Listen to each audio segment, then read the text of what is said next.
What does this image have to do with this or this? One would think that they were totally unrelated. But the truth is, none of this would have been possible if it weren't for photographs like this one. It was the eccentric photographer Edward Muybridge who started taking pictures of moving bodies, depicting motion very similarly to the way we see a movie today. And it all started here at Stanford University. In 1872, railroad tycoon Leland Stanford commissioned Edward Muybridge to take photographs of his prized racehorse, Occident. Stanford wanted to know whether a galloping horse's four hooves ever left the ground at the same time.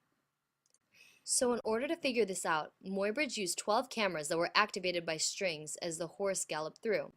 He did this all on Stanford's family farm, not far from where the Cantor Art Center stands on Stanford University today. In the end, not only did Muybridge prove that all four hooves of the horse did, in fact, leave the ground at the same time, but he also caused a sensation in the general public.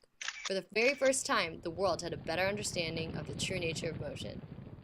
Muybridge then set to work, delving into more studies of motion, capturing the movements of everything ranging from pigeons to lions to human beings carrying out their daily tasks. Muybridge was a man of intrigue. In 1860, he was involved in a terrible stagecoach accident which nearly killed him. Muybridge was left with a devastating brain injury, one of its several effects being that he could no longer smell or taste. He lived out the rest of his days as a strange, erratic character, often seen absorbed in his work and always with some innovative piece of technology. For many, the most important thing we remember about Muybridge is the aftermath of his photos. Because of his work, motion pictures were possible. While the motion picture itself only became prominent in the later years of his life, Muybridge greatly influenced the industry.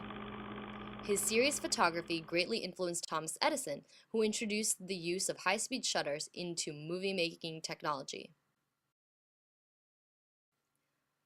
Many of Muybridge's serious photographs reside in museums like the Cantor Art Center, welcoming all to experience the legacy of a photographer who really planted the seed for popular entertainment as we know it today.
From the Library of Congress in Washington, D.C.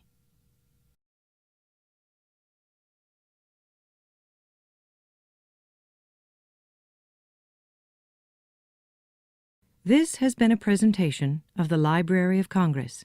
Visit us at loc.gov.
The astronomers are assembled in a large hall embellished with instruments.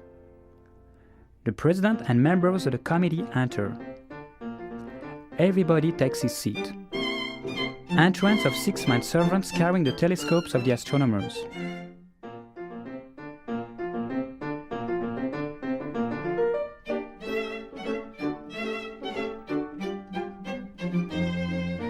The president takes his chair and explains to the members his plan of a trip to the moon.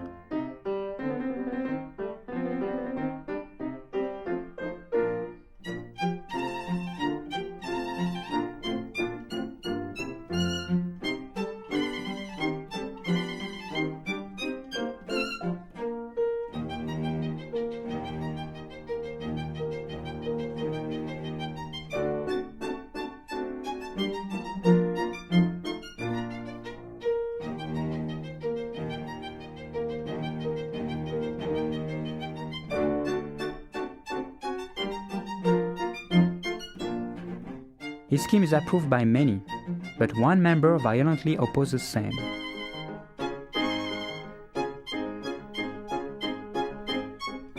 After some argument, the president throws his papers and books at his head.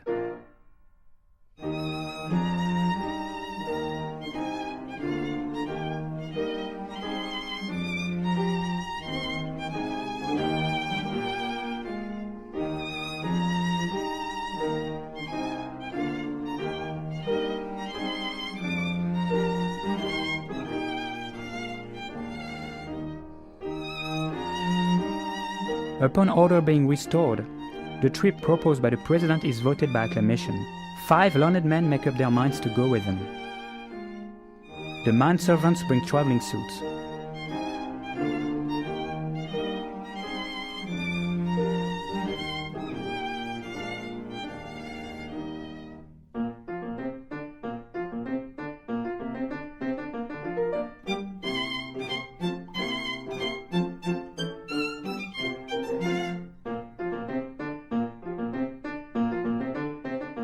President Barbanfouille selects 5 colleagues to accompany him. Nostradamus, Alcofribas, Omega, Micromegas, and Parafaragaramus. They enter the interior of a workshop where smiths, mechanics, weighers, carpenters, upholsterers, etc. are working hard at the completion of the machine.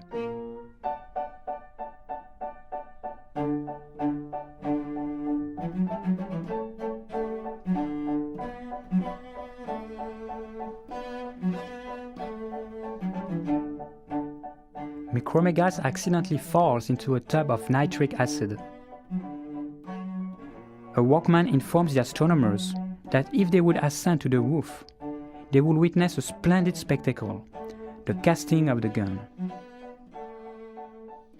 The astronomers hasten to a ladder and climb on the roof, where they finally arrive.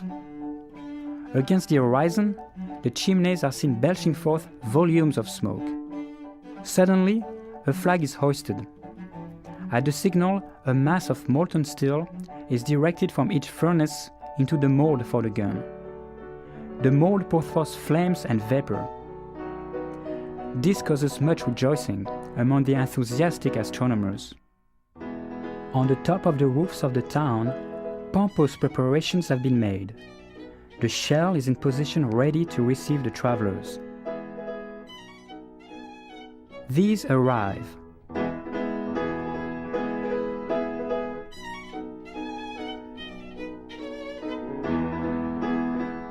Respond to the acclamations of the crowd.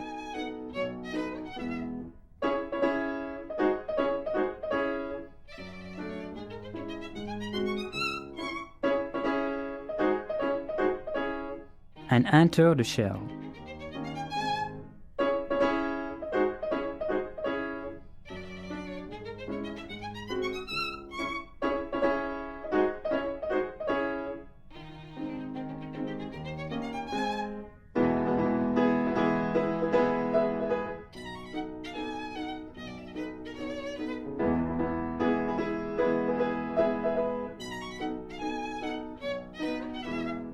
A marine closes the breach through which they have passed.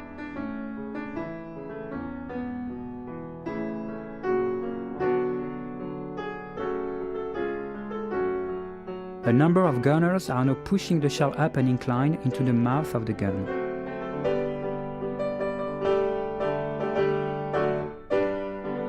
The cannon is loaded. The breech is closed. Everyone is anxiously waiting for the signal which starts the shell on its voyage.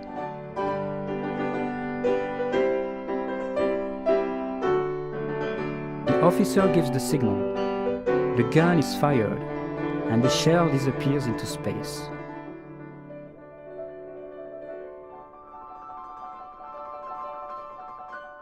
The shell coming closer every minute, the moon magnifies rapidly until finally it attains colossal dimensions. Suddenly, the shell pierces the eye of the moon. The shell comes down with a crash.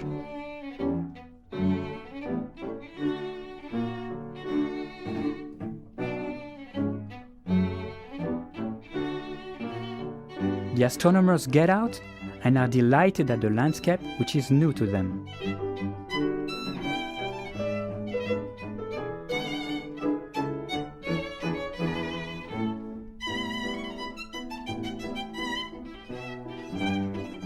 Against the horizon, the Earth is rising slowly into space, illuminating the picture with a fantastic light. The astronomers inspecting the strange country see craters everywhere. Just as they are about to explore, an explosion throws the unfortunate men violently in all directions.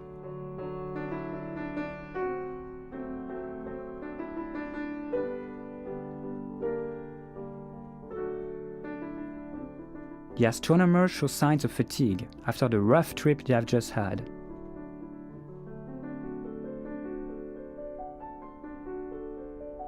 They stretch themselves out on the ground and go to sleep. 7 gigantic stars representing the Great Bear appear slowly, and out of the stars come faces of women who seem annoyed at the presence of these intruders in the moon.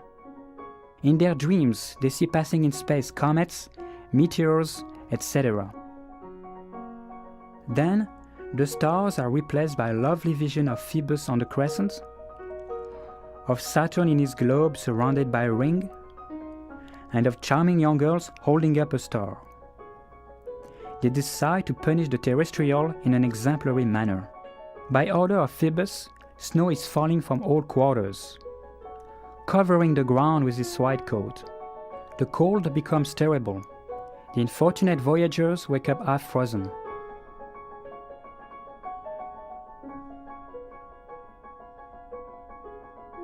They decide, without hesitation, and in spite of the danger, to descend into the interior of a great crater, in which they disappear one by one whilst the snowstorm is still raging.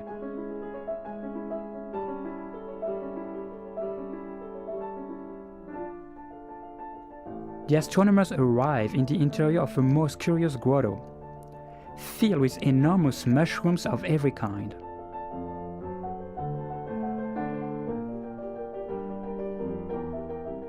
One of them opens his umbrella to compare its size with a mushroom, but the umbrella suddenly takes root and, transforming itself into a mushroom, starts growing gradually, attaining gigantic proportions.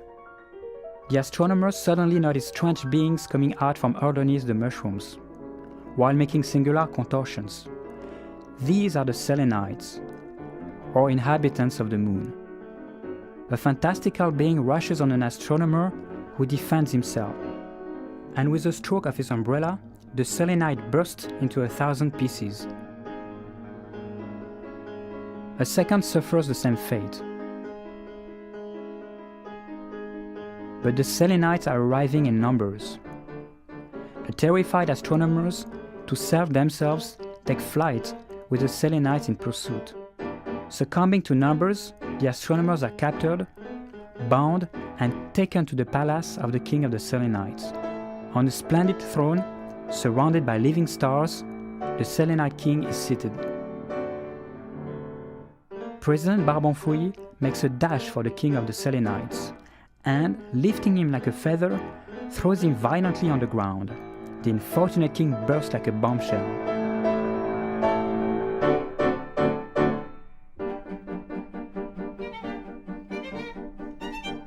The astronomers run away in the midst of the general disorder. The Selenite army is pursuing them. The astronomers run at full speed, turning around each time they are pressed too closely, and reducing the fragile beings to dust. The still increasing number of Selenite obliges the astronomers to take desperately to flight again. At last, the astronomers have found their shell and quickly shut themselves in the interior, thanks to the advance they have succeeded in getting over their adversaries. Only one, the president, has been left behind. He rushes to the rope which hangs from the point of the shell, and letting himself slide down the rope, he gives it an impetus which causes the shell to fall off the edge of the moon. A selenite clinging to the shell to hold it back is drawn with it, and hanging on the projectile accompanies it in its drop.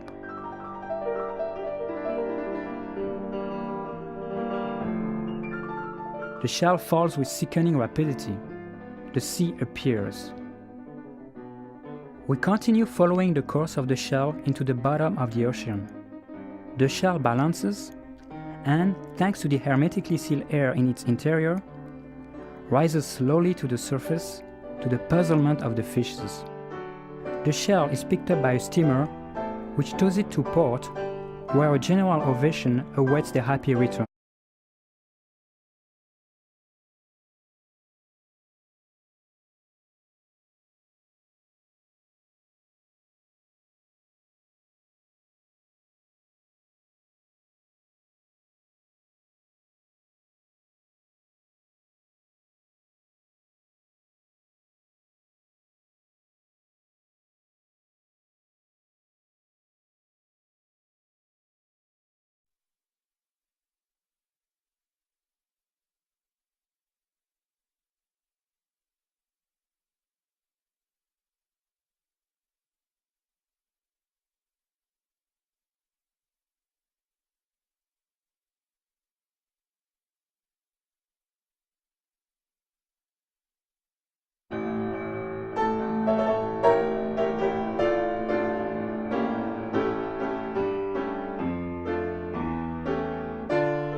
Thank you.